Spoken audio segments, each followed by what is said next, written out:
Hello there. My trip to Norood Tea Factory on the Hatton-Bogawantalawa Road covers my 5th episode in my series of videos. On my ride through the zigzagging road adjoining the castle reservoir, it brought back nostalgic memories as decades ago I was a junior at Norwood office and the plantation was quite familiar to me. When I visited Norwood factory a few years ago, my first reaction was to look for the unique factory signboard which made permanent imprint in my mind, but it had been replaced with another signboard. However, I was relieved to see a replica of the old one sitting on the lawn, which brought back tons of past memories of the factory and Norwood plantation. Norwood is the first plantation on the Hatton-Bogawantalawa Road, situated on the Golden Bogawantalawa Valley. Before the nationalization of tea plantation, Norwood consisted of Lower, Upper and Rockwood Divisions.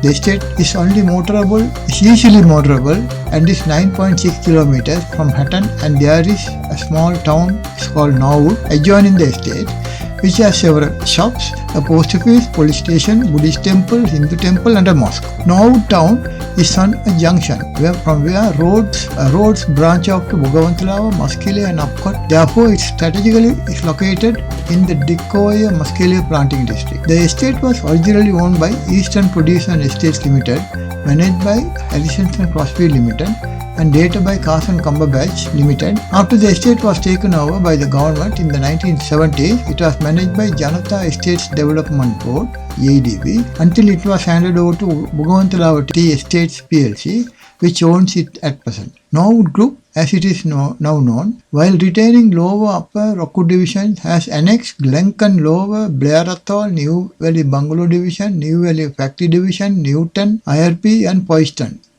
which were earlier either individual estates or part of other groups, making the group one of the largest in the Bogawantalawa Valley, covering a large land area. Mr. Feroz Majid was the regional group manager of the company's Dickoya cluster at the time of my visit. I entered Norwood Estate through the New Valley Division. New Valley is located overlooking Castle Reservoir, giving it a spectacular place to enjoy nature at its best.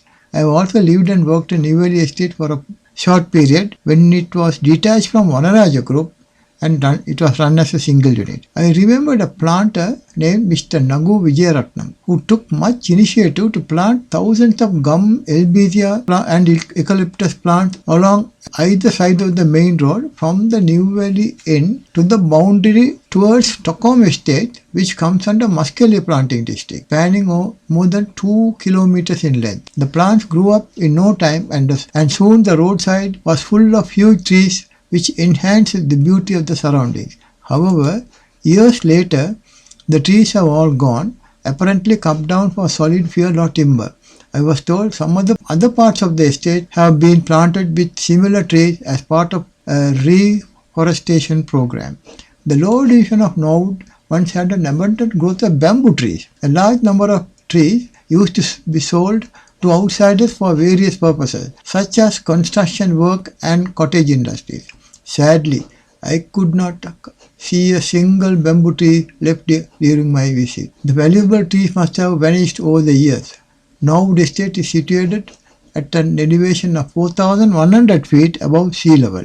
Since its borders Castle Reservoir, it receives a very favourable climatic condition. The unique conditions help Norwood tea fields receive a higher rainfall than other plantations in the Golden Valley. More than 50% of Norwood fields consist of high-yielding VP tea bushes. The rainfall helps the estate maintain a higher yield per hectare. The conditions also help the factory produce a variety of delicious teas. I noticed 4 decades have changed Norwood factory tremendously. Unlike most other factories I saw elsewhere, this factory has shown a marked improvement in every respect.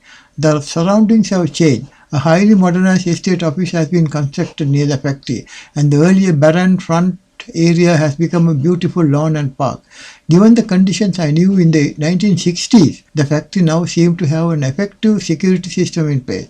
Everything pointed out to the fact that this factory has received a high standard of maintenance program over the years since I saw it last. I could not have made my trip to Norwood without the express assistance from Mr. Feroz Majid. He also introduced me to his plantation manager, Mr. Vishwanath, who gave me some important details about the factory's recent achievements. I saw the factory has received much better attention than most of the factories I saw.